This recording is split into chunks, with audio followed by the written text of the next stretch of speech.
Hey, Nick.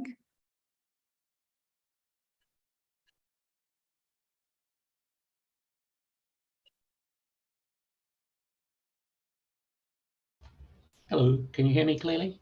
I can hear you, yeah. Good. Oh, so everyone I just comes cannot up. start my video because the host has stopped it. Let me just...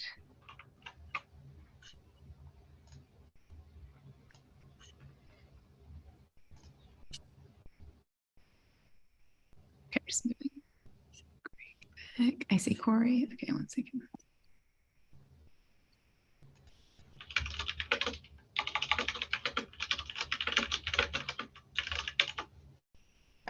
Hey, Khori.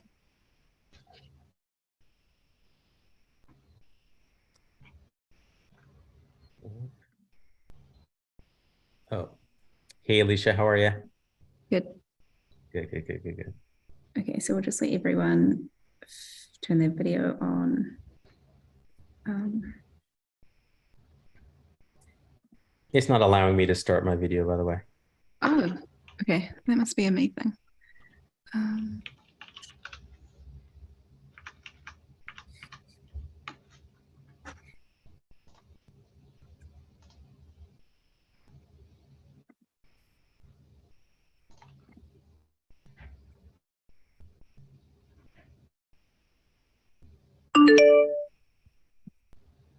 Okay, if I make you both co-hosts, does that work?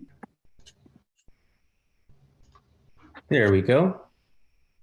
Yes. Okay, cool. Panelists can just be my co-hosts. Hooray. So what's only one past? Let me just do a quick tweet.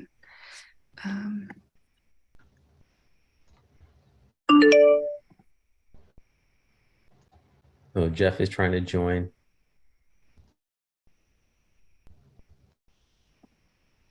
I will grab Jeff.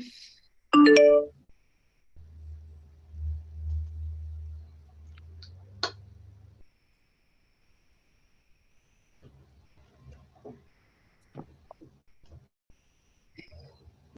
co-host. Cool.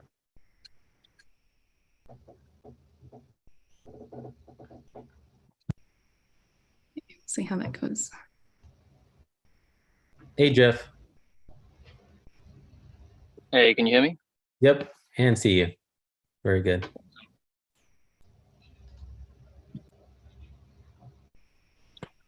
I'm outside, so if you hear any car, that's why. Okay, I wonder if the stream is up and running. If someone wants to go to the, maybe I'll just do it on my phone. I'll just quickly go to our YouTube.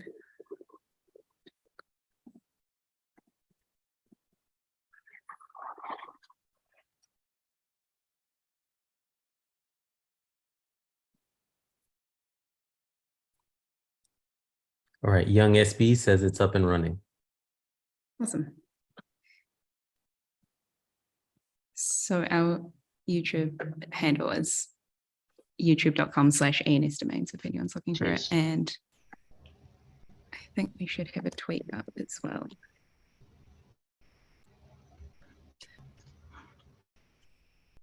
Okay, so welcome to the Q3 ENS Town Hall. I say Q3, this is the first time we've done it this year, but we will look forward to doing it again for Q4 in December.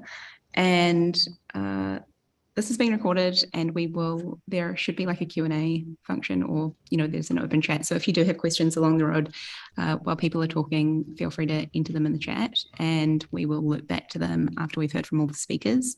And so first up, we're hearing from an update from ENS Labs. So we have Nick.eth, Khori.eth, Jeff.eth. Thanks, team. Does one of you want to see if you can share your slides? Does anyone mind sharing their slides? I'm not sure. I could just talk off someone else's slides. So we've got one slide each.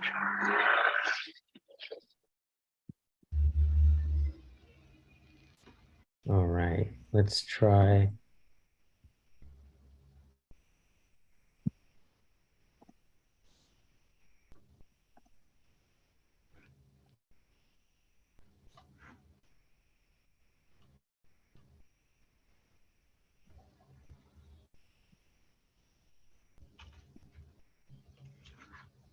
Would you like me to give it a try? Yeah, Nick, do you want to try?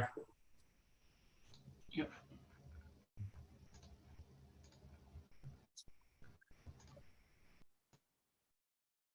Beautiful. All right, Alicia, shall we get after it? Yeah, let's kick it off. Okay, fantastic. And thank you so much for organizing, facilitating, and hosting this. As you said, this is our Q3 update, the first of many.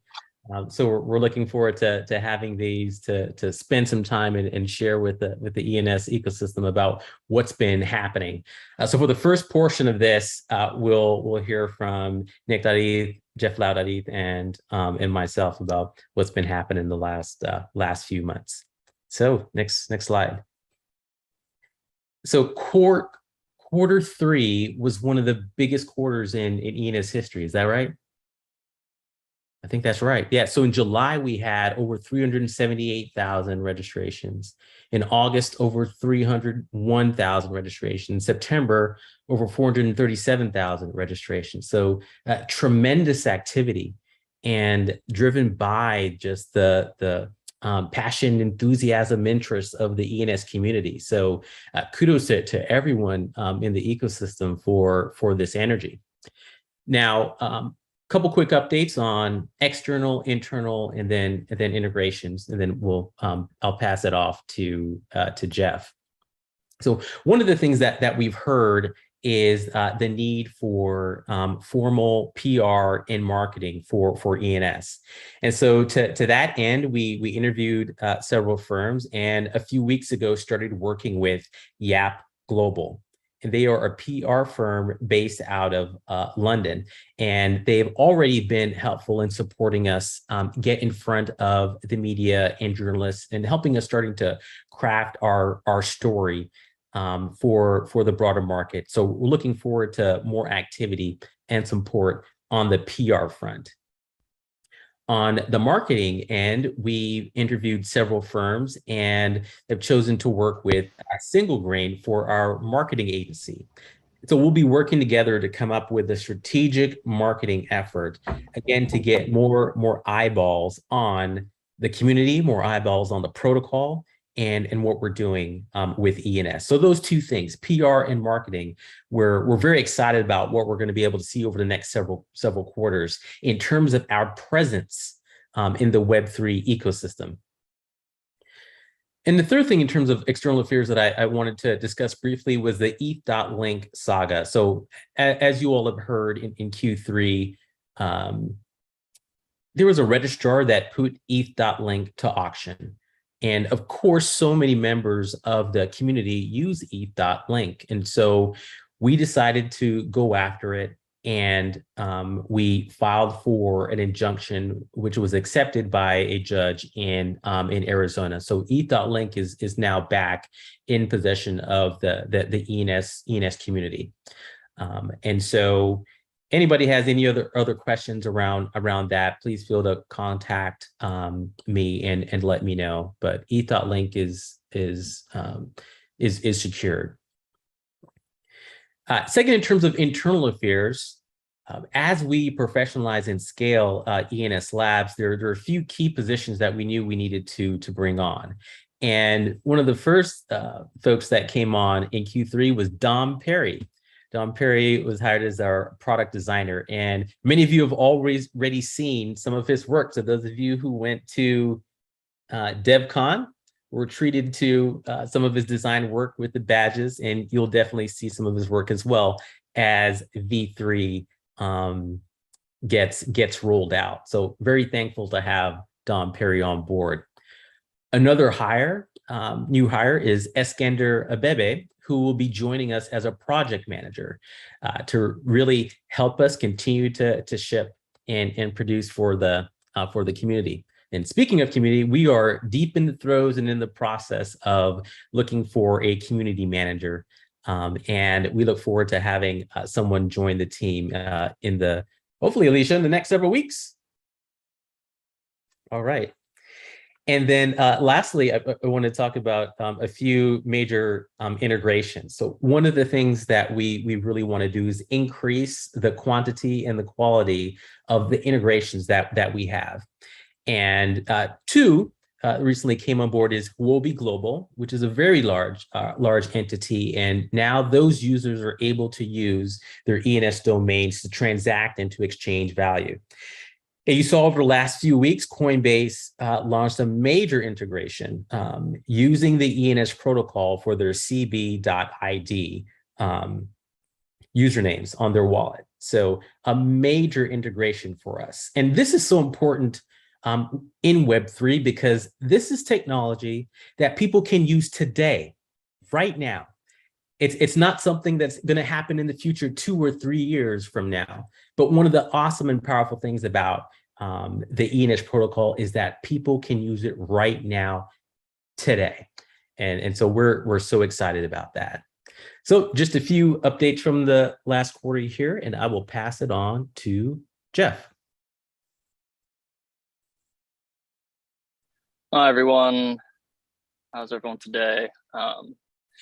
I will be talking about 3 things today.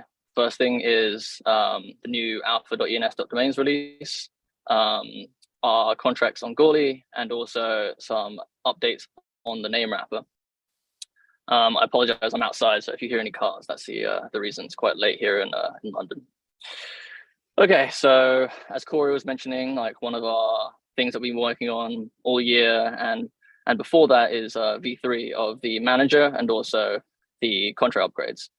These kind of fall in line with each other, and we need the contracts themselves create a lot of functionality for the new alpha.ens.domains. So this October during DevCon, we released a testnet version of the app at DevCon, and it is working right now on the Khori testnet. So you can go and look at it today at alpha.ens.domains. Currently, it is not using any mainnet contracts. It's purely on Khori, and we're using this to test out the UI and UX of our new app. So we would welcome any feedback on GitHub at our ENS-app-v3 on github.com. Yeah, there's like lots of new features that we are pushing out on this app. So a few things I'll mention here is that, if you haven't seen our tweets or you weren't at DevCon, we've got a new registration flow. And it has lots of new features that are powered by the new contracts. So registering with any number of records, registering with a primary ENS name in the same transaction.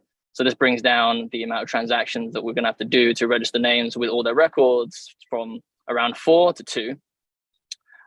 We have some new features that come with the app, such as gasless avatar changes after you set it once. We're powering that in the background with our own architecture. And also something that we've been like long on the running is the NFT avatar selector, which is, if anyone said the avatar knows, it's a little bit clunky right now and requires an entire blog post to explain, but we've solved it now with, a good UI to go with it. And then there's also, it comes with the wrapper. So the app supports a lot of new wrapper functionality, such as registering with a wrap name, wrapping a current ENS name, and also things like burning fuses. And then there's some like niceties that we've also been working on, such as the transaction manager, which you can get to in the settings panel. So if you play with it now in Goerli, you say register a name and start the the two-step registration process. I think it's a little bit difficult these days to figure out which name you have registered for the first transaction. If you close your browser and you come back, you're not quite sure what's going on. So we've got the transaction manager now in the settings, so you can easily see what transactions you've not completed and resume those transactions without losing them. So this is just a start. We're basically creating better support for multi-transaction flows, and apart from the two-step registration, we have plans for more flow-based UX to allow more complicated interactions. So the second thing I wanted to talk about was the new contracts on the Goerli testnet. So these contracts have been in development for quite some time. In July, we did a code audit with Code Arena, and that went pretty well. And we decided to push those contracts out to testnet. And so those contracts are now on testnet, and obviously they are being used by the alpha.ens.domains, but it was also pushed out on a testnet so the wider community could play around with these new contracts and also help us, find bugs before it goes onto the mainnet. I mean, that is the reason why we put it on testnet. Testnet is for testing our contracts and testing integrations. And this is especially useful for third-party people that are integrating some of these new contracts, and they can play around with how they're going to add it to their own applications. So that being said, one of the benefits of having it on the testnet, we had a community member find a bug in the name wrapper, and that's something we're in the middle of mitigating right now. And it's also allowed us to kind of see where maybe some of the shortcomings of what the initial contract was. We've actually upgraded it with some new functionality, which I'd like to talk to you now about on at number 3, which is the name wrapper and what I like to call the new perkable subname feature. So after we looked into this bug, we looked into kind of how fuses work. And if you guys don't know already, the name wrapper creates a name that has these fuses that are kind of connected to the name. And it basically allows you to burn a permission, or we call it fuse, to essentially restrict functionality over a specific part of your name. Now, whilst we were fixing this bug, we realized that actually, instead of just having fuses that are burnt by the owner of the name, you can have fuses that are burnt by the parent of the name. And so now we've split up the fuses. So there are fuses that are controlled by the name itself and fuses that are controlled by the parent. Now, what makes this really cool is that because you have fuses that now can be burnt by the parent, you have kind of options for custom burnable conditions that allow customizability for other use cases. So I haven't been playing around with it very long because we've just come out with this mitigation for this bug. But you can think of a situation where you might have something like awesome club.eth or something like that has does events, and it has like a gold fuse that they've created for their own purposes. And maybe registration for this, gold fuse only exists for a limited period. And the gold fuse can never be, unburnt because it's a fuse, obviously. And so it exists until expiration, just like any other fuse. And this gold perk could exist on the name wrapper itself, and it could be used by, this awesome club.eth contracts to allow special, gated access. You can think of it like an event. You might have like gold, silver, and bronze, that kind of thing. And because these fuses are burnt by the parent or the subdomain registrar contract, it means that the names themselves can't give them this perk. They live on this subdomain that's been created by the parent or the subdomain registrar. So since it's in the contract itself, it's not a perk that can be changed via any changing via any metadata. It's literally burned into the name and cannot be unburned by anyone else, even the parent. So I like to think of this as kind of like a perkable subdomain. Like if you think of fuses as a way of restricting functionality on your name to guarantee certain things, you can think of these parent burnt fuses as kind of like perks for your name. So you could have lots of different perks that people build these functionality out, and these subdomains could create lots of different new functionality. Like the first example I was thinking is ticketing systems, having different, levels of seats and tickets, that kind of thing. But yeah, I'm really excited to have this in the name wrapper, and that will be coming out with our new updates. Yeah, so that's everything from me, and over to Nick.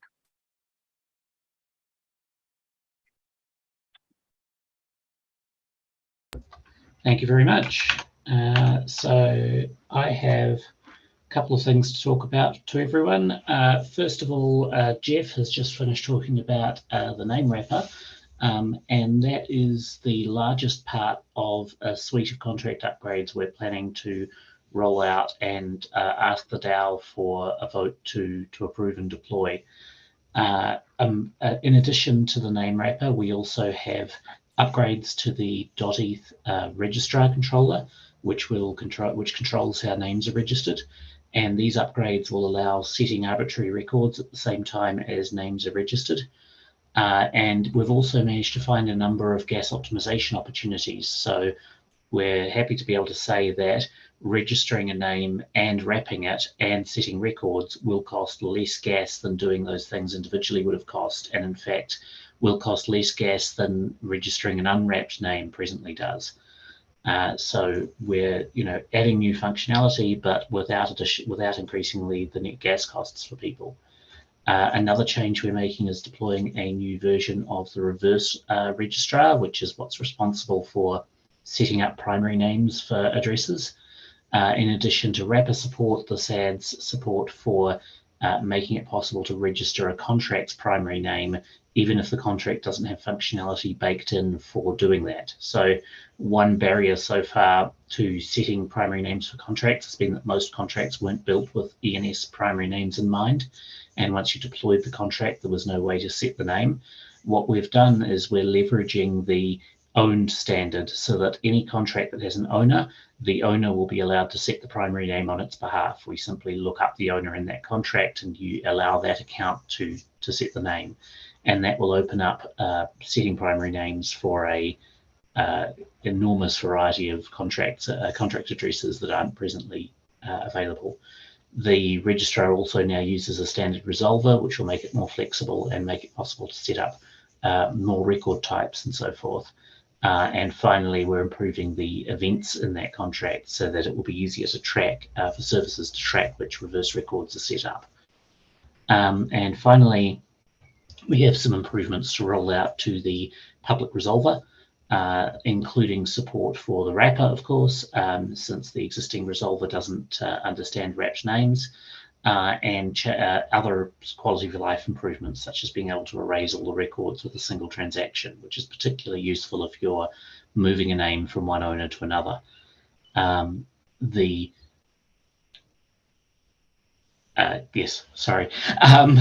So secondly, a bit of an update on CCIP read and off-chain resolution. This is our major project to make ENS not just on-chain. So while other projects have the luxury of going, we're migrating to Optimism or we're launching our own L1, in ENS's case, we need it to work across a variety of platforms. We need it to be used as a universal resolver, and we can't deploy to multiple chains because in a naive fashion, because we need a single unified namespace. So our approach to this is called CCIP read and off-chain resolution. It's what we've been rolling out for a while now, and Khori featured one integration of it with Coinbase. And effectively, it allows data to be stored on any off-chain system, whether that's an L2 or another chain or a database or even a spreadsheet. If you check my tweets recently, I retweeted somebody's integration where they literally set up Google Sheets as the source of data for their ENS name. You can do literally any off-chain source, and the advantage here is that there are no additional trust assumptions beyond what the source itself requires. So obviously, if you're sharing it from a spreadsheet, you have to trust the owner of the spreadsheet. But if you're storing it on an L2, you can do it in a way that is transparent to users and doesn't require trusting anything beyond the trust assumptions the L2 already has. There's no bridge here with multi-sig signers or anything like that. So we already have this rolled out for centralized services such as Coinbase's current offering, and we are actively working on building tooling for Optimism and Arbitrum so that this will be fully supported on there without anybody having to build custom integrations. And I want to make it clear we aren't the only people who can do this. Anyone can build an integration on top of CCIP read. What we're working to do is to make sure that there is a default best of class integration with common L2s that you can simply take and white label and deploy for your own name and subdomains. And finally, a short update on DNS integration. We've had DNS integration for some time now. A little over a year ago, we rolled it out to all top-level domains, but this still has substantial gas costs to claim a name. And by combining the existing DNS integration with CCIP read, it'll be possible for you to use DNS names inside ENS with 0 transactions and 0 gas cost. So we're actively working on that and hope to have it rolled out by the end of the year, or at least in a beta state on testnets. And this will mean that you can simply set a text record on your DNS name, and it will start resolving in ENS resolving clients, wallets, and apps. And that's all I have for you. Amazing. Thanks, Nick. And I can see, Jeff, that you're replying to Daylon.eth, who asked the question, is there a rough timeline for rollout of the new contracts and manager app, estimates of when it will go to a vote?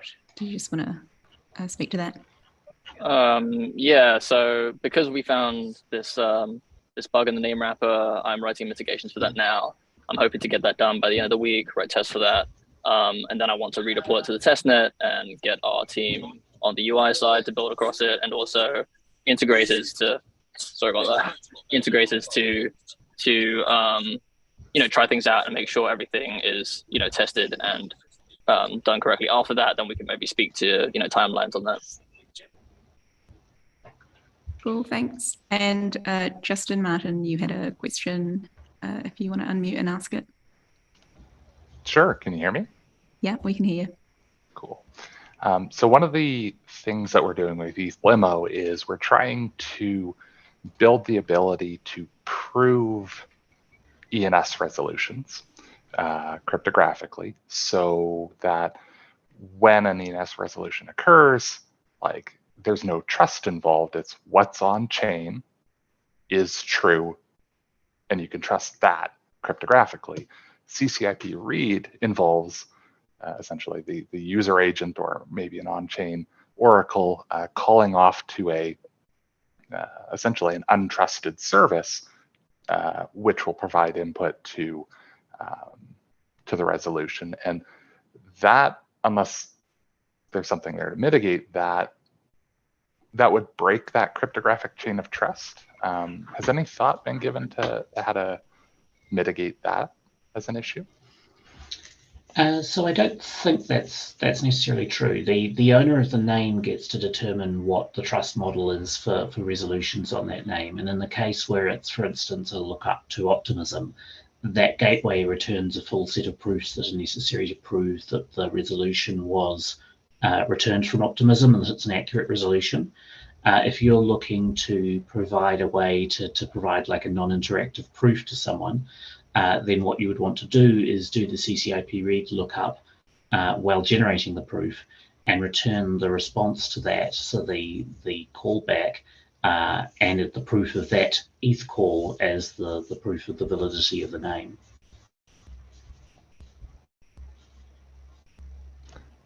That makes sense. Is there any existing guidance around how to do that? You're the first person to be exploring this, so not yet. But I would be very happy to talk to you out of band about you know, how it can be done, and how we can improve understanding around that too. Awesome, thank you. Thanks, Justin. Thanks, Nick. Okay, thank you, ENS Labs team. We are on schedule, which is great. And so now I will ask the ENS Working Group stewards, coltron.eth, slobo.eth, theanthonyware.eth, maybe absa.eth if he's here as well, to come up. So I will just move them up. Any parting words, team? Okay.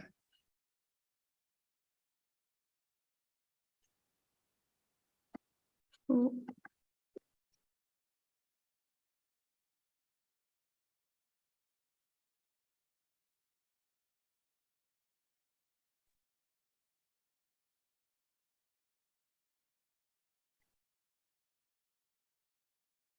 How's that audio? How's that audio and video? How's it going? Hey, Colton. Hey, Alex. Great. Let me just get Anthony up here.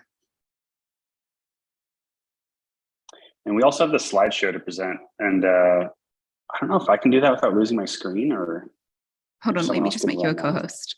Okay. Let me see.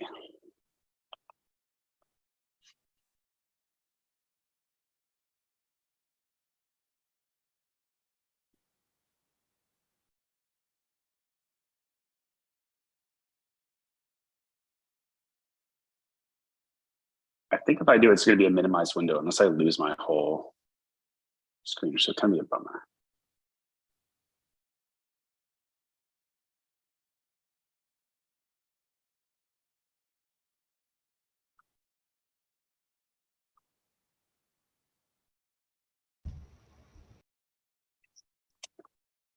So if you click on the arrow next to slideshow and go presenter view, then you will get a pop-out window and you can share just that tab. Awesome.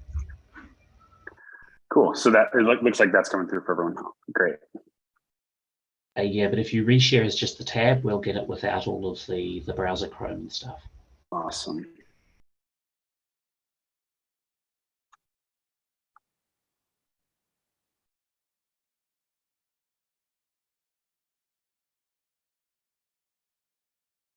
All right. How about that? No, that's the presenter view. You want to share the tab with the actual presentation in it.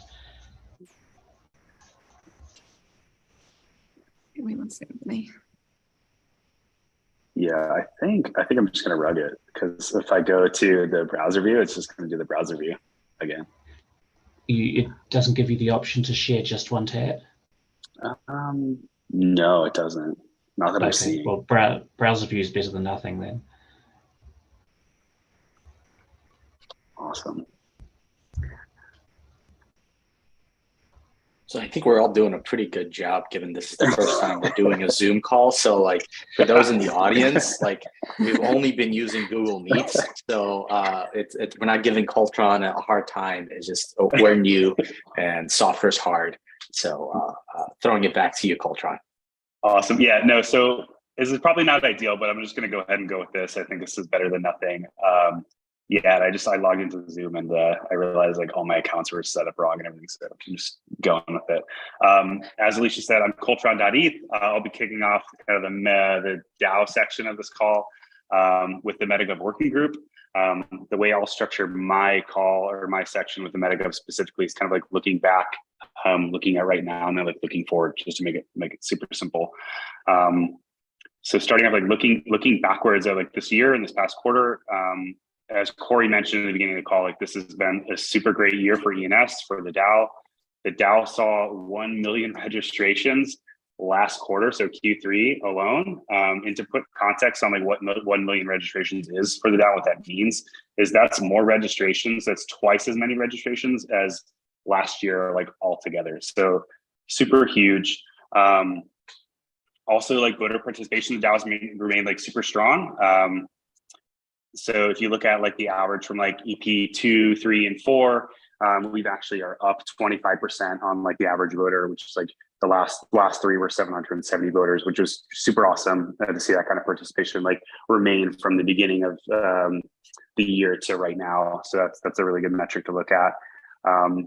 Also, the DAO this past quarter has funded over $400,000 worth of public goods, hackathons initiatives, and various grants. So that's the DAO like money at work and like giving back to the community and making an impact, which is amazing to see that like this machine is like also like having an effect. On that note, 2 of the things looking at right now that I'm super excited about with the MetaGov working group. I wonder, Colton, I might just try to stop your sharing and see if I can share. See if you can get it to work. I don't know what everyone can see. Is that better? This is better. Yeah, this is better. Okay, and I'll just keep talking. That's kind of good, right? Cool. Awesome. Yeah. So looking at like right now with the MetaGov working group, 2 of the things we're like working on is small grants and the ENS endowment. The small grants has been, I think, in development for around 3 months. It's an iterative and collaborative process that works with the ecosystem working group and the public goods, kind of funded and developed by the MetaGov working group. I'm really proud of this because it's been developed through DAO contributions. So two individuals that have helped with this have been Carlos, dp.eth, and Craig Skrill, and it's been completely possible because of them. With the small grants platform, we have received over 200 proposals that have been submitted to date. So the past, I think, 6 rounds, including the 2 active ones. We've seen 15 ETH funded. And then we're looking at, like, if that runs out to the end of the year, we'll fund approximately 55 ETH by the end of the year. So super big impact there. It's something we're looking to continue to improve, looking for feedback on, and looking to really develop. I think we're going to use it for an upcoming Scholar application process. So a lot of cool things coming out of small grants, looking for feedback, and would love to improve and kind of take the community's input on that as well. The second big thing, I think, is the ENS endowment. This was proposed actually by Nick, I believe in the beginning of the year, but it's actually being rolled out with EP 2.2.4. The goal of the endowment is really to establish a fund that ensures the DAO can continue its core operations regardless of the wider economic outlook. So with that, we have held a submission period, which closed, I believe, 2 weeks ago. And we're currently reviewing applicants. And those applicants will be selected by the DAO with a DAO-wide vote. Really great initiative just to continue like the health of the DAO and to ensure that that treasury is healthy and that the DAO can sustain operations, you know, through thick and thin. And then looking forward, some initiatives on the horizon for MetaGov working group are there's quite a few, and I'll kind of just like run through a list. But one big obvious thing is the DAO anniversary is coming up next month. So looking at supporting a few initiatives with the working groups, there's going to be, and I'll let Slobo take that thunder, but that's a big deal. The MetaGov specifically is going to hold another free redelegation period for the month of November. And that kind of leads up into the steward votes and kind of like the turnover there. So getting redelegation, kind of getting those wheels greased before we have a large activity of voting is super important. We're also determining a plan to actively use our Safe DAO delegation. The DAO acquired a large amount of, or considerable amount of Safe DAO tokens. And because we are near ERC20 DAO, I think it's like really important that we become involved with them, either through establishing a delegate or through a process that's internal to the DAO. So that's coming up. Also looking at more DAO tooling. So in ENS Agora, improving delegation, redelegation platforms, more Doom dashboards, and also more proposal automation, working with Alicia on this specifically to really get some of these key items rolled out. And as far as MetaGov, I think that's really it. It's been an amazing, awesome first year so far for the DAO. MetaGov's working on some cool initiatives, and then we have quite a bit on the plate looking forward. With that, I will roll to public goods. Anthony. Hey, thanks, Colton. This is theanthonyware.eth, and I'm going to give a quick retrospective here on Q3. Really excited about what's happened so far in the public goods working group. Transitioning out of like term 1, it was really cool to see kind of the groundwork laid for the things that are rather easy to us now. But realizing that all the work done to Q1, Q2 really made this happen. The thing I'm most excited about, one of the things I'm most excited about was our supporting the main round and the advocacy round for Gitcoin GR15. And the advocacy part was really cool because it came about on a working group call. We had a conversation around Tornado Cash and privacy and policy and all those things. And the working group decided that we were going to support the advocacy round. So I think it's awesome to be able to like show up to these working group meetings and be able to participate real time on what we do.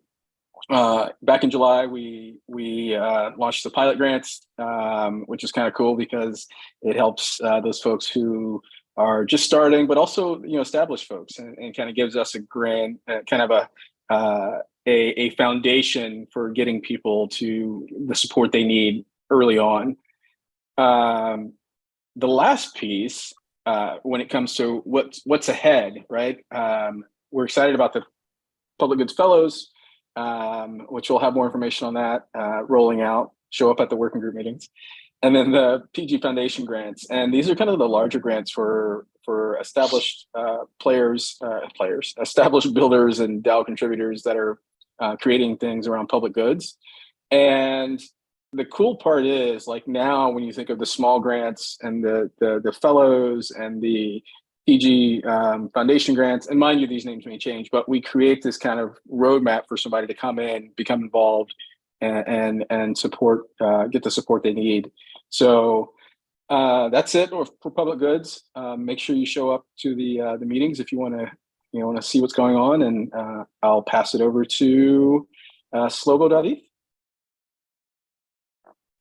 Hey, thanks everybody for joining. And I see we have 77 participants on this ecosystem call. I think the ENS Labs did an amazing job summarizing where we're at. And I'm here to talk about the ecosystem, which is basically meant to support projects that are building on top of ENS. And we did that through ETH Global and Gitcoin. We dispersed so much money to so many different projects and so many different builders that I can only put a fraction of those on this slide. From Eth.Limo, who's going to be speaking, ENS Academy, ENS Fairy, ESF Tools, Plannable, ENS Ideas, WAGME, World Hash, Nifty Chat, ENS DAO Letter. Like, we fund projects and we fund builders. I could talk about each and every one of these for quite a bit, but I'm not going to, because we have a slew of builders ready to talk, and I'd rather give them the attention. So feel free to call that a day. And the only thing I will show is that there will be a 1-year anniversary DAO party happening on November 8th from 2 p.m. to 4 p.m., which is a POAP paint party. You can find more information on it on the forum, and I'm sure we'll link it and show it everywhere we can. We're all excited. We're fans of POAP. We're fans of the ecosystem. We couldn't be here without all the builders building, and it's been my utter pleasure to support as many of you as I can. So with that, I hand it off to whoever's next on the agenda. I think this is just a quick wrap up, just with the working group calls. So if you are looking to participate, the meta governance call happens on Tuesdays at noon PST, 3 p.m. EST. Ecosystem and public goods are both on Thursdays, one after another, and ecosystem is on Thursday at 9 a.m. PST, noon EST, and public goods is after that at 10 and 1. So thank you so much, Working Group Stewards. I think term 2 has been a really, even though we're only 1 quarter through, I think it's been a really phenomenal term so far. And I thank you for all of your time and commitment. You all go above and beyond what is expected of you. And, you know, the impact on the ENS ecosystem and community would not be the same without your participation. So thank you so much. Okie doke, I'm going to stop sharing. And now I think maybe that I'm not sure if we have anyone from Vision here, but I know that most of the team is in Lisbon and was like potentially traveling in the last 12 to 24 hours. So if there is someone in the chat from Vision, let me know. Otherwise, we will go to SydMead and Frozen Fire, I think. Well, let me see.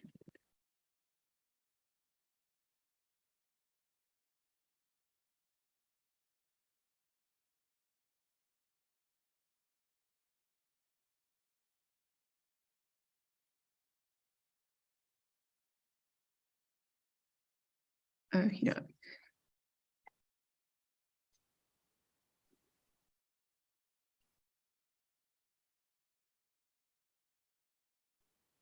Great. Do we have one more person joining us?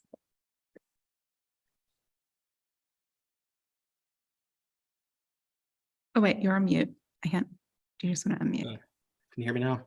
I can hear you. This should be it. My brother, Serial Saber, is in ETH Lisbon right now. Okay, that's cool.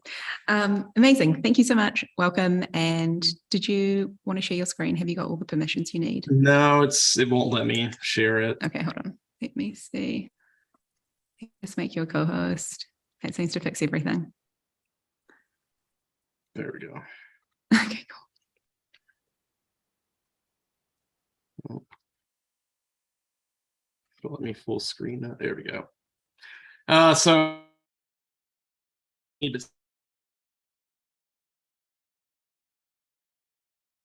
for resolving content hashes. And so on the next slide, I have some analytics here. So this is the first chart is a Dune dashboard of DWeb content hash growth. And so in July, we launched our Limo version 2, which had a lot of upgrades. And we also integrated with Nimi, which is like a social profile thing. And you can see there's a clear trend here with growth and content hashes. I think there was like a little over 1,900 here, and we're not done with this month, but we're over 1,600 hashes. And then this is a chart from literally today, the last 7 days, and it shows the traffic hits. So in the last 7 days, we've had almost 3.5 million hits on ENS websites. And it's all anonymized. We don't track IPs. We just see that, okay, this site received X amount of hits. So our roadmap is supporting Unicode emoji support, which is a little tricky, but it's not impossible. But there's a lot of people that want it. Educational material, because there's really a lack of information out there. So like, people see Limo and then they think that like they need to do something through us to create a website when they don't. We're just to access your content. We're working on dynamic content caching. So at the moment, the content is cached for 15 minutes to access the content. The problem with that is that if somebody updates their content hash and tries to go to it immediately, they may still have an older cache version. So we're working on an implementation that will listen on chain for events and changes to a content hash change, and then we can dynamically do that. We're working on analytics that are privacy focused, search engine optimization for websites, and eventually beginner-friendly website deployments. And we've talked about this a lot in a lot of our other documentation, but DevOps, so we're naming it the DWeb tool suite. And so there's a lot of deployment tools that are in Web 2 that do not exist in Web 3 that are definitely needed. And then ultimately a decentralization protocol for Web 2 to Web 3 gateways. And so over the last, so Limo's been around since, I would say, late September, and it wasn't until August really that it got picked up. We stealth launched it. We really never officially announced it. Brantley and Nick found out about it, and then it kind of just bloomed from there. And Vitalik started tweeting it, and it kind of just, went crazy. So we do support CCIP. We have unlimited subdomain certificates on demand. So if you go create an ENS name and then have a subdomain for it, you can go into your browser and just try to go to that domain with the .limo on it. And it may take 2 or 3 tries, but then you will have your certificate. We have ENS IP10 wildcard support. Limo supports all of the major peer-to-peer storage layers, so Arweave, Swarm, IPFS, IPNS, and Skynet. We have a DNS over HTTPS resolver, an IPFS pinning API, which is not public, but we do this for a handful of people. And then, like I mentioned, I think the social profiles from Nimi really added a lot to ENS because it allows really anybody that has an ENS name to just go change their basic information in their record, and then they've got a sort of like a little link tree style thing with all their whatever they want, and then so Chauffeur.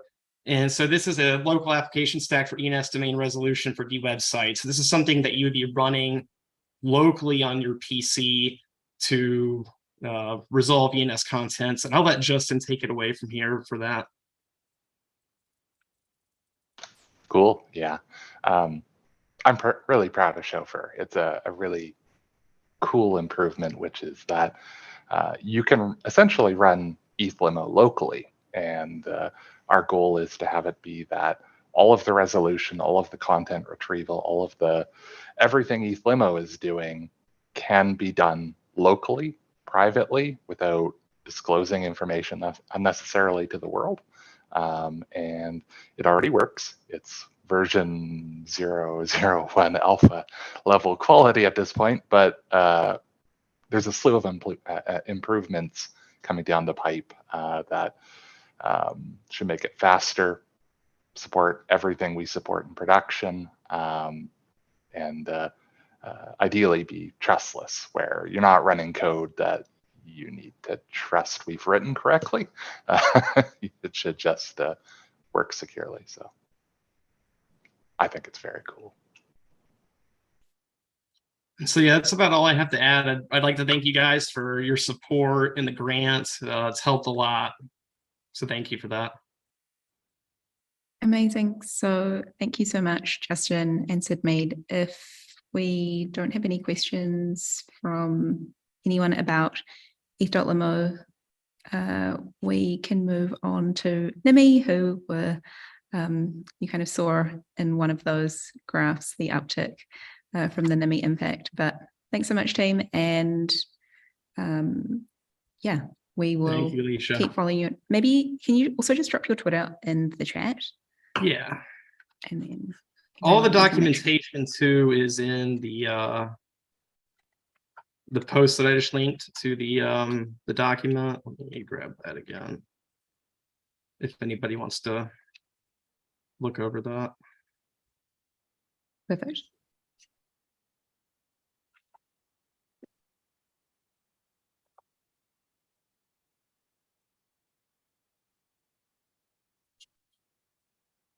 Okie doke. Now it's time for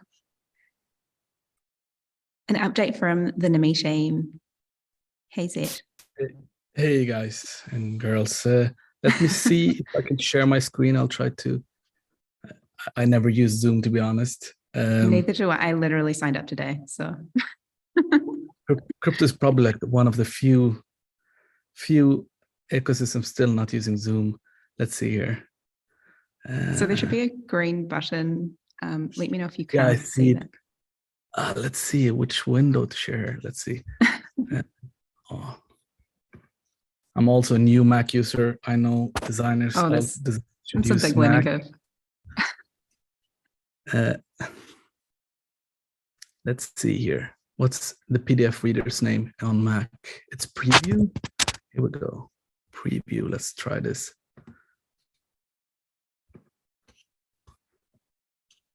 I need to grant access. I'm sorry, guys. Can I send you the PDF, maybe? Yeah, sure. Do you want to just share it with me in Telegram? Yeah, let me just try this. Telegram. Here we go. I just sent you the PDF. Oh, it's 100 megabyte. Let's see if I.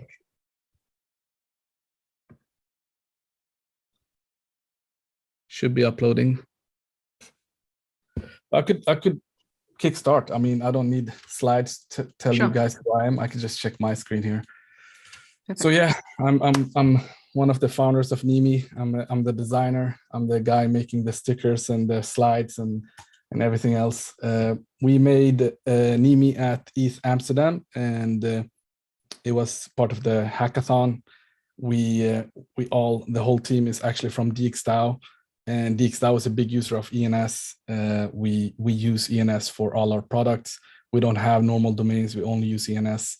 So everything we host is on ENS.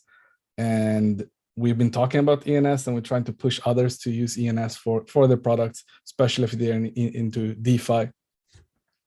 And I think there's little traction. People don't understand it. And we said, hey, let's do something simple. Let's create a dApp that takes someone's ENS and deploys content on it. And what's the lowest hanging fruit? We thought, hey, let's do like a link tree kind of website builder where you put in your information and you get a nice looking page. And so yeah, we created that in Amsterdam, and we were one of the finalists. There were no winners. There was just like 10 winners, and we were one of them. So after that, we basically just kept on building from there. Let's see if you have the PDF now. It's taking the longest time to download. I think my Oh. internet connection is really Nice. struggling. Okay. So yeah, I wonder if I can just ask Slobo, if you're in the Nimi chat, can you see if you can download it? And if you can, I will just add you back up. And you can maybe share it.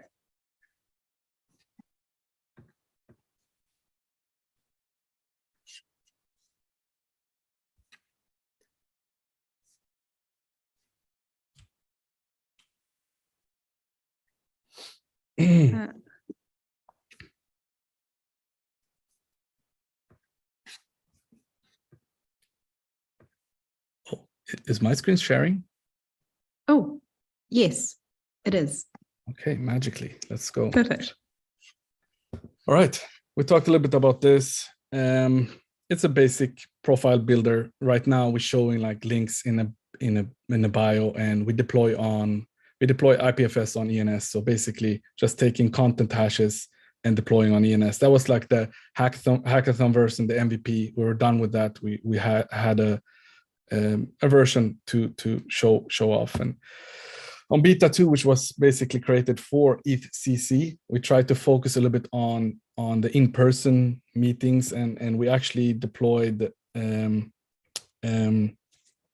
QR codes for in-person meetings. So if someone meets someone else within ENS and an Nimi page, they could just share. Instead of sharing Telegram QRs, they shared Nimi QR. That was actually quite popular for the people that had it.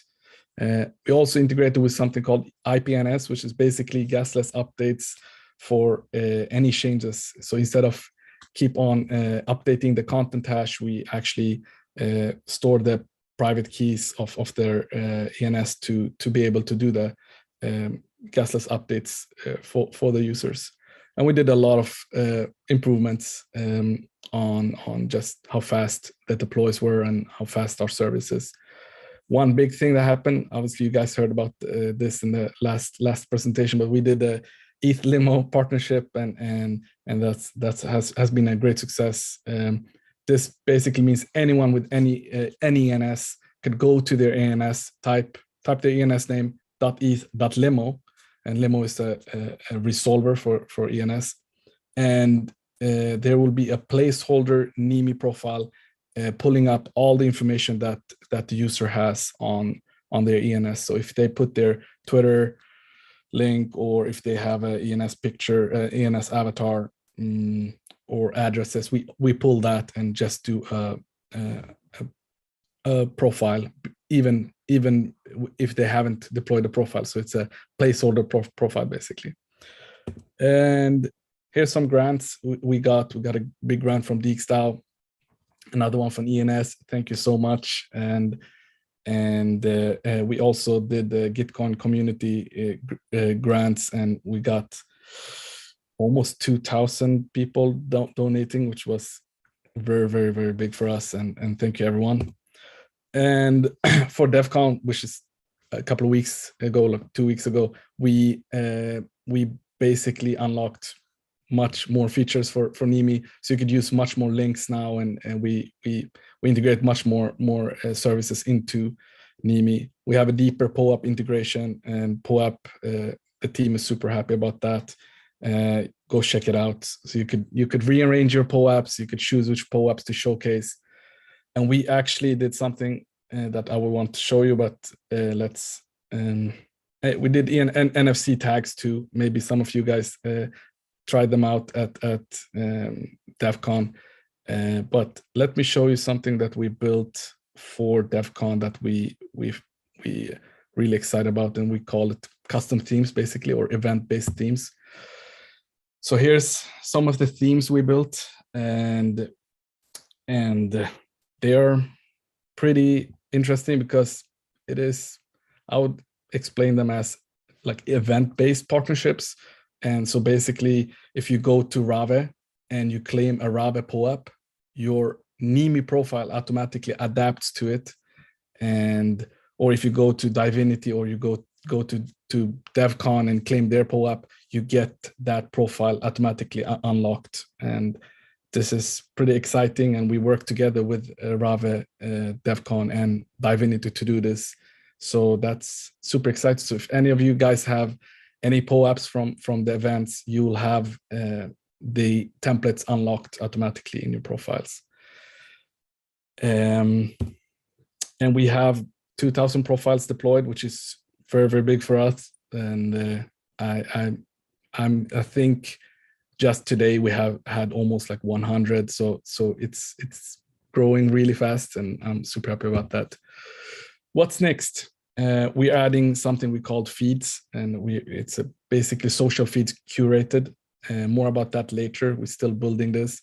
We're building something called circles. Basically, you could share part of the information to some of the users. So you could share some links to people you met. So if two people connect, only the people connected can actually see, let's say, a Telegram link. So you still have a public profile, but not all information is shown. So something called circles. You guys might be familiar about that. And we're doing more custom themes. If you guys have any ideas, please reach out. We're doing creators and organization profiles. So basically, ENS or Dijkstra or Nimi could have a profile, and then people could follow that and follow the information and socials from that. Building something called Nimi Friends, basically connecting multiple Nimi profiles together. We're building a Nimi app, and we also preparing for a new branding. And small hint, we're doing some monsters. So more about that later. And that's all. Hope you're happy. Incredible. Thank you so much. And in the Nimi chat, we just got a photo from Dave and the Eth.Limo team as well, having a beer in Lisbon. So that's really awesome. And I told them you're killing it. This is so exciting. I was so excited to see the profiles, and I thought the placeholder initiative with Eth.Limo was incredible. And I ended up deploying my Nimi profile at alicia.eth. And so, yeah, I love it. Thank you. Thank you. Okie doke. So next up we have Greg Skrill from Creative, the ETH leaderboard, and ENS Fairy, and now another registration project. And let me just bring Greg up.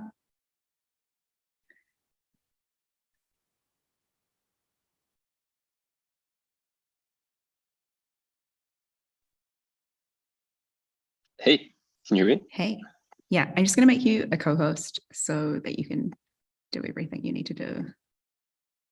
Cool. And thank you, Greg, for joining us on the back of, wait, did you fly in the last 24 hours? Yeah, I had a red eye last night and landed at like 8 a.m. and now it's 10 p.m. So I've been up for a while. My goodness. But okay, it's all cool. good. Awesome. So let me know if you have any trouble.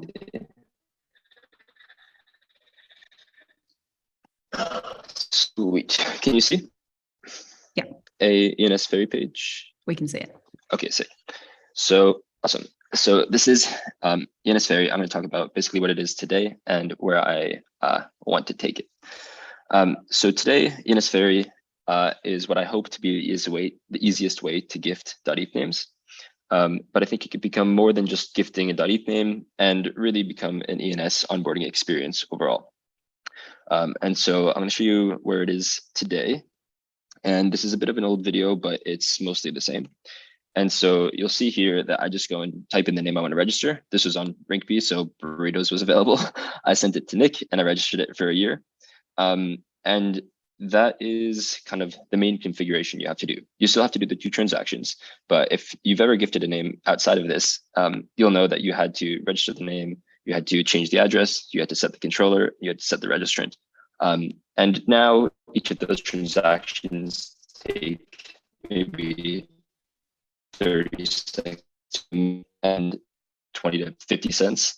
But in the past, it's taken longer amounts of time and quite a bit more money in gas. And so this was a way to save on convenience, save on time, and also get a nice little confetti party at the end once you successfully register a name.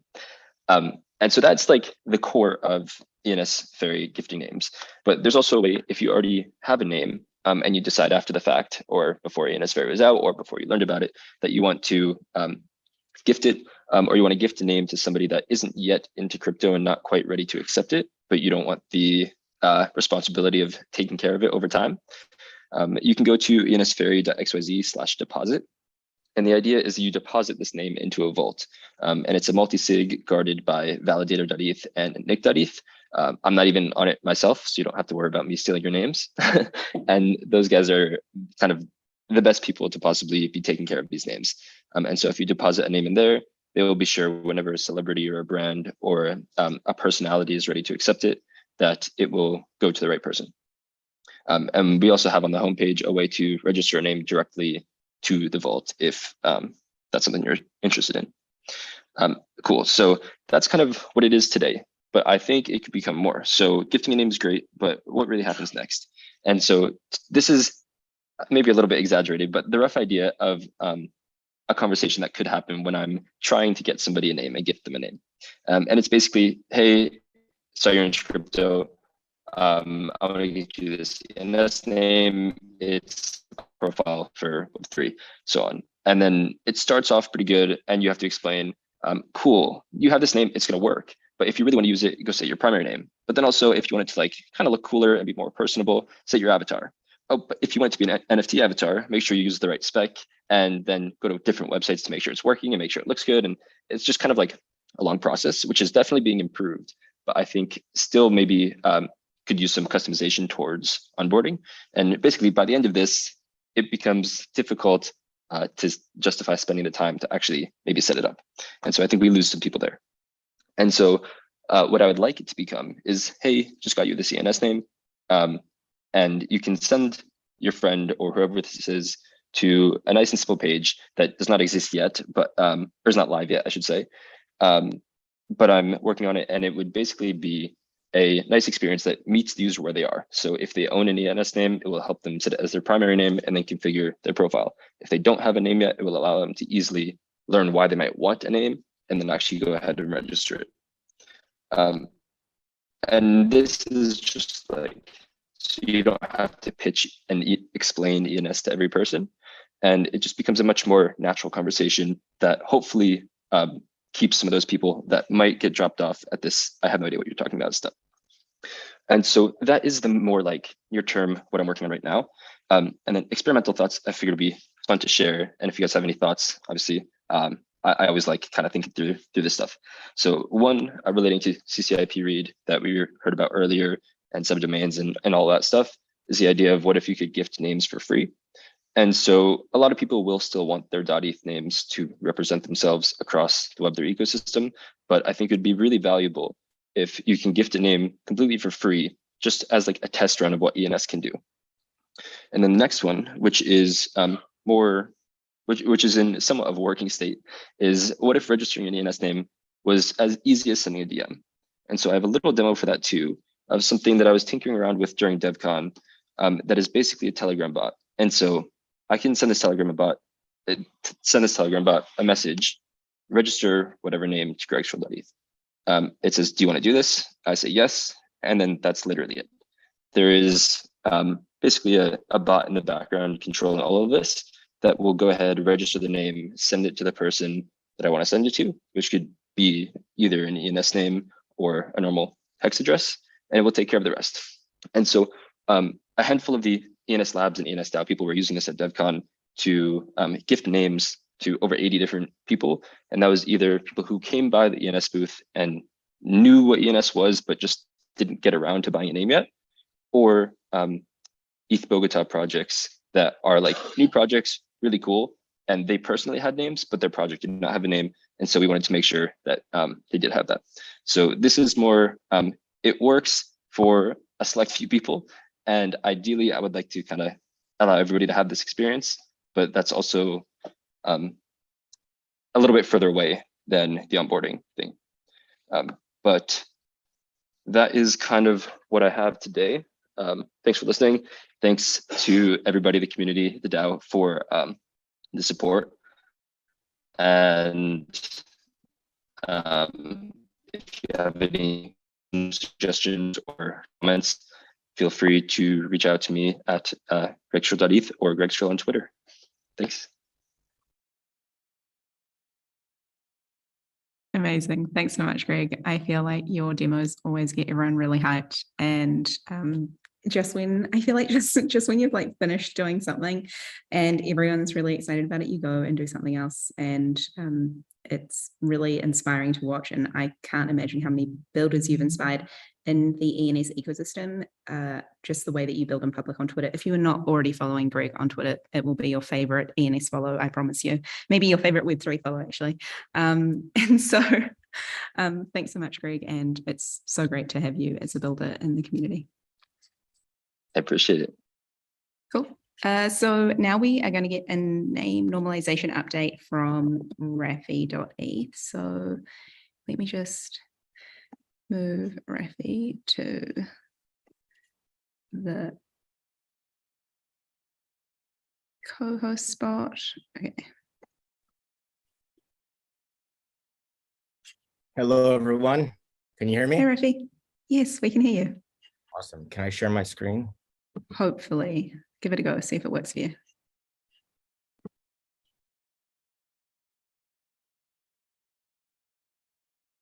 Can you guys see that? Yes, yes, perfect. Awesome. So I'm Raffy.eth. I'm AD Raffy on Twitter. I've been working on ENS name normalization for the last maybe year or so, on and off. It's kind of been like a side hobby. So I want to go through 3 topics here, basically do a little education on why we need normalization. I want to go over my project objectives and then give a progress update. So why do we need normalization? I think one of the biggest issues is that there's invisible characters. There's invisible characters in emoji that are appropriate, and there's invisible characters that people just randomly stick in names. So like in this example, I've got 2 poops registered, and you can see the top one is basically just 2 single character poops, and the bottom ones basically have Zerwith joiners or other characters inside. But when you look at how they're presented, they all look the same. So that's one of the reasons why, something needs to be done here. Specifically for emoji, there should only be one unique form for each emoji. Emoji support varies between different platforms. So here on the right, there's a dinosaur cat, which is a Windows only emoji. And you can see it's actually composed of a cat and a dinosaur, I guess, or a reptile. And on the left, on a Mac, it renders as 2 separate emojis. So one of the things that I want to enforce with normalization is that we only use RGI emojis, which are the ones that basically are supported everywhere and supported on emoji keyboards. And that way there's consistency across names and registrations. Even if you only restrict yourself to supported emoji can render differently. So like in this top example here, you have a family sequence emoji, which is composed of a man, a woman, and a child, and appended after it is a skin color modifier. And on Windows, what that does is it actually just modifies the child, whereas on Mac, it shows up as 2 separate things. So like that's certainly a problem. Another one is that normalized emoji can get mangled. So for example, when a keycap is normalized, the FEOF, which is what makes the keycap look styled, gets removed. So when it's shown like on Etherscan or when you log into Uniswap, you get this like kind of weird looking circled number thing and you can't actually see their keycap. So one of the features that I'm providing in my library is the process of beautifying, which basically restores what the emojis are supposed to look like and retains the fact that it would still normalize the same. For characters, I mean, this is basically where there's all kinds of issues with registration. So here on the left, I just looked through a list of reports that I've been creating, and here are 9 vitalics, where the only difference between the vitalics is basically how many zero width or thin spaces there are in those characters. You can't tell from inspection basically which ones are the same, which ones are different. This column of zeros basically shows how you can write a number or a symbol in different scripts that all represent approximately the same thing. It's kind of a subjective thing to decide which of these are the same, which are different. There's the question of combining marks. So this Ethereum column. So some some combining marks are fine. Some combining marks are pretty dangerous, and you can see that you can stack many of them. You can do elaborate things. So basically, some can be very tiny. So eliminating the ability to basically put some tiny little mark there to get an alternative name is something that we want to address with normalization. And again, in that last column, Bitcoins just show the variety of different ways that you can combine all these techniques together to get a variety of names. Something that's been common that I've tried to discuss is this concept of whole script confusables. So this is where, like, if you saw the name, so like if you look at these two apples, if you just looked at them and you didn't actually see the code, you couldn't really tell those two apart. But the thing about whole script confusables is that if you add an additional character that makes it clear which script it came from, it's completely fine. So characters that get flagged as whole script confusables aren't necessarily like removed from the ecosystem. They're just removed from being the only character in a name. Some things get a little bit more complicated when you're entering names. Like you can enter a name like this, acute can be entered as 2 characters or 1 character. So while this isn't necessarily a problem for normalization, it's a problem when you want to disallow certain characters, because you basically need to disallow multiple characters. And then there's also subjective questions about like this degree mark here. You know, it's a tiny little circle. There's also the question that you could, like, for example, in the way that normalization has been done in the past, a subscript or a superscript 0, you know, when on input looks exactly like a degree mark. So addressing that is another topic of normalization. There's a question about combining marks. These are these things that you can, you know, stack, and so in normalization we've limited that to 1. On this example on the right here, there are 6 combining marks stacked on top of each other, but you can't see. It just looks like 1. The bottom left example here is a dotless I with a dot above. You know, again, it looks exactly like an I. And another one that I've been trying to enforce here is that when you have an emoji, it makes no sense to have a combining mark afterwards. And in this example, I'm hiding a little tick, but there's some combining marks that it's completely invisible. There are many hyphens in what was previously allowed to be registered, and I've attempted to collapse as many as those into the common hyphen and disallow everything else that is dash-like but not actually a hyphen. And I've also been proposing that we should enable 2 ASCII characters, underscore and $sign. So this is where I want to outline just some of the things that I've been keeping in the back of my mind while developing this. So when I initially looked through the EIP 137 and was trying to modernize it, what I saw is that, you know, that was written around the time of Unicode 8, and there's been like 7 updates since then. And that's, you know, that's introduced emoji sequences. There's the question about, are we supposed to be using in 2003 or 2008? There's a few other parameters about like deviations and stuff that weren't specified. So I want to clarify that with my spec. When I looked at different people's implementations of normalization, what I saw is a lot of people just depend on the system libraries, and the system libraries potentially aren't versioned. So like, for example, in JavaScript, if you use string.normalize, you might get a random version of Unicode. People that use Python implementations, they use Unidata, and that is like a really old version of Unicode data. I wanted to make the spec such that you don't, to implement it, you wouldn't need to go read all of the documents that Unicode provides. Like, I think for making my library, it requires basically combining like 20 or so different Unicode files plus all the modifications, and that seems unnecessary for another person to implement the spec. So I've tried to basically collapse that into one thing.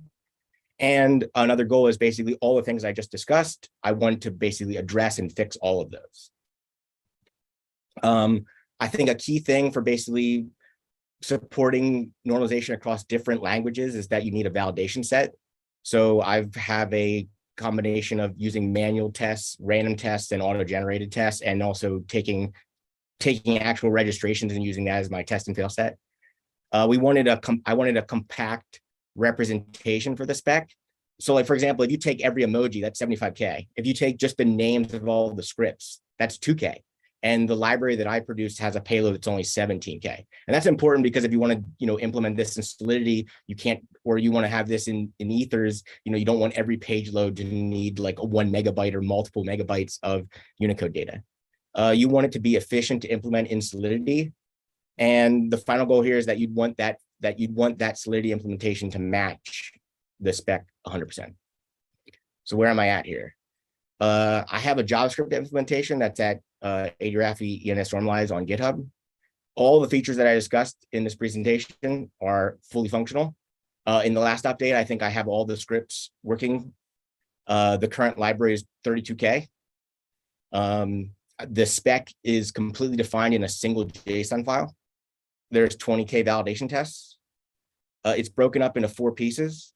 There's a derived component, which basically you can take any version of Unicode and combine it with my modification files and basically derive a spec file. And it will, while it's driving that, it'll basically like check and verify that you disallowed A acute, but you didn't disallow A plus acute, things like that. It basically has all these idiot checks. Validate basically will given the spec, it will auto generate validation tests by combining different things together. And then at the moment, the library is pretty clean and good. There's a bunch of helper functions for when people implement this to provide debugging information to the user to make, if you want to enforce extra safety, like you want to know what script are in each of the labels, you want to know like, why did this fail? If you want reasonable error message other than just it's wrong, my library has features for that. And so the next thing really on the agenda here is just to do some a little bit of fine tuning. And then Nick really wants me to replace the ENS name hash repo with my function that should, my library, which should basically be this maintain the same compatibility, but then add some new functions. For a Solidity implementation, I've written 2 proof of concept contracts that basically implemented previous versions of the spec just to make sure that I could do it essentially in one contract pretty efficiently. I think I have on the forums, I have some gas estimates. It's quite low to deploy. I also have written an NFC contract and a Punicode contract for proof of concepts. And I have an ENS IP draft, which I have on GitHub, also at Raffy ENS IP-norm. It's been difficult to keep that up to sync with the spec. So right now that's currently lagging, but basically the next thing I'm working on is making that match up to where the code is currently at. Again, this is my development repo, ENS Normalize on GitHub. I also offer a bunch of tools. I have a normalizer tool where you can inspect names. I have an emoji tool where you can find things and figure out how it's normalized, not normalized. I have a giant character viewer, which basically only works on the desktop, but you can scroll through all the characters and see how I've decided them. And then I also have an error report repo that has various error reports as I've been developing this. And it's a good place to look to see what kind, I call them damage reports, and lets you see basically how names have been normalized and not. And I think that covered it. Thanks for listening, everyone, and thanks for funding from ENS.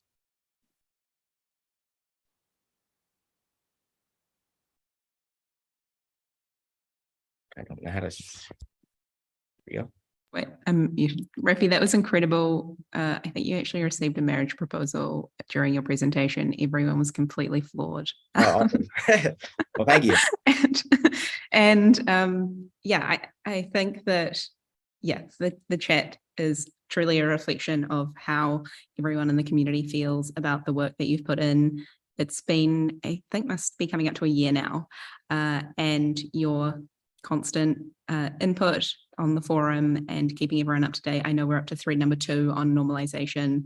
The last one had hundreds of posts, and I think, yeah, just if people are interested, digging through your GitHub repo. And we do have a quick question from Justin. Justin, do you want to ask Raffy? Let me just invite him up.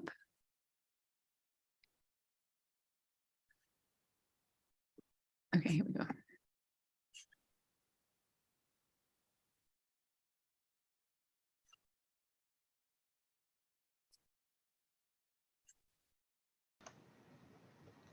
Hey, Justin, did you want to ask your question?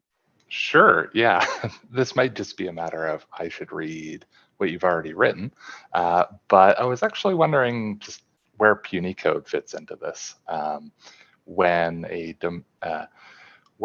an ETH domain is being resolved on, say, Eth.Limo, what we get essentially over the wire is, I think, the Punycode representation of emojis. So when we go to resolve that from ENS on chain, should we be resolving the Punycode that we were sent?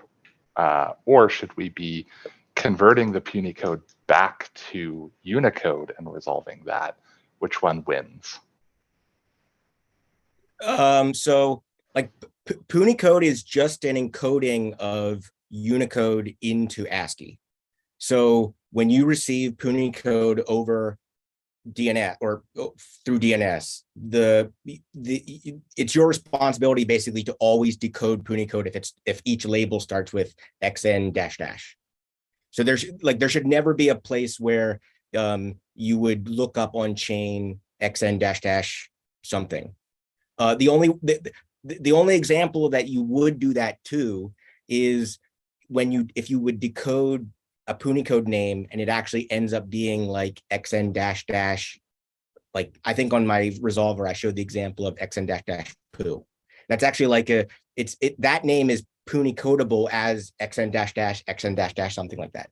So basically when you receive a Punycode name, always decode it.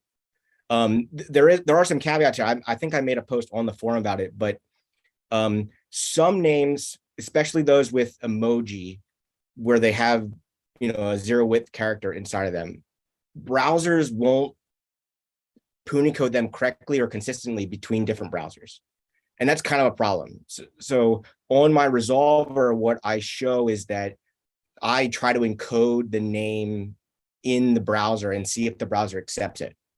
And I show an error basically if your current browser doesn't allow that name to be representable. But so some emoji names, if you type into a browser, it will Punycode correctly. And sometimes you type into a browser and it'll basically remove some of the characters. And I feel that people need to know this information when they register their names, because it means that their names aren't necessarily compatible with DNS services unless what I show on my resolver is that you can pre-Punycode your name and then resolve that, and then that way on your side you can decode it and it'll have all the characters in it. So like for example, you can encode anything, any Unicode can be put into Punycode and you get it back. There's no loss. So it's just the fact that when you type it into a browser, it might destroy it before it recodes it and sends it. That makes sense. I think technically I own an unresolvable ENS name then. I do have a library, also a JavaScript library, a Punycode.js that is a straight version of Punycode that doesn't have any transformations in it. When I was browsing around, like there's many Punycode tools online and different browsers, and they all basically do some kind of IDNA transformation inside of their Punycode stuff, which makes it kind of a disaster. So I have a library that just does Punycode, which basically means you can type in any Unicode, get the Punycode and go back. So like I would recommend using that for decoding, because it doesn't, most other libraries basically have some other transformation that's happening inside there, which is typically bad. Cool, thank you. Definitely gonna look at your work. That's awesome.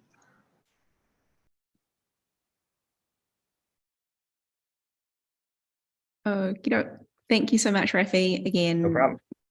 An incredible community contribution, and we're so lucky to have you.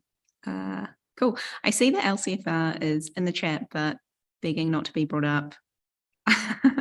To give an ENS Vision update, I know that Vision just shipped a bunch of updates to categories and to the front end, and I think they're working on lots of stuff for the back end as well. I know the team has been working around the clock, quite literally, and a lot of the team is currently in Lisbon. They just traveled there for Eth.Lisbon, and so yeah, they've been responsible. Sobo is just typing in the chat for 100,000 plus registrations in the last couple of months, and I think that hopefully everyone in the community is aware of the impact that ENS Vision has had, and what that means for ENS, the protocol and the ecosystem, and the community. So shout out to ENS Vision. We will definitely make sure that the Q4 update doesn't clash with any travel plans. And give them double time because we all want to hear from them.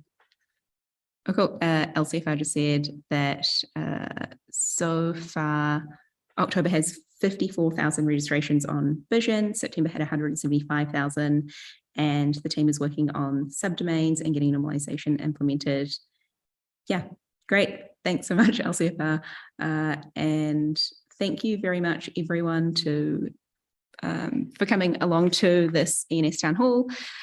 We are going to do this quarterly, and it's really great to hear from everyone. If you are looking for ways to stay up to date, then I would recommend checking out the governance forum at discuss.ens.domains. Also, there is an incredible newsletter that is created by Daylon and Marcus. And if you look on Twitter for ENS Down News, you will find it, and that's well worth subscribing to. That's it for now. If you have any questions, my DMs are open. Basically, everyone from ENS Labs should have open DMs. All of the stewards, I think, have open DMs if you have any questions for working groups. Thank you so much, and have a wonderful rest of the day.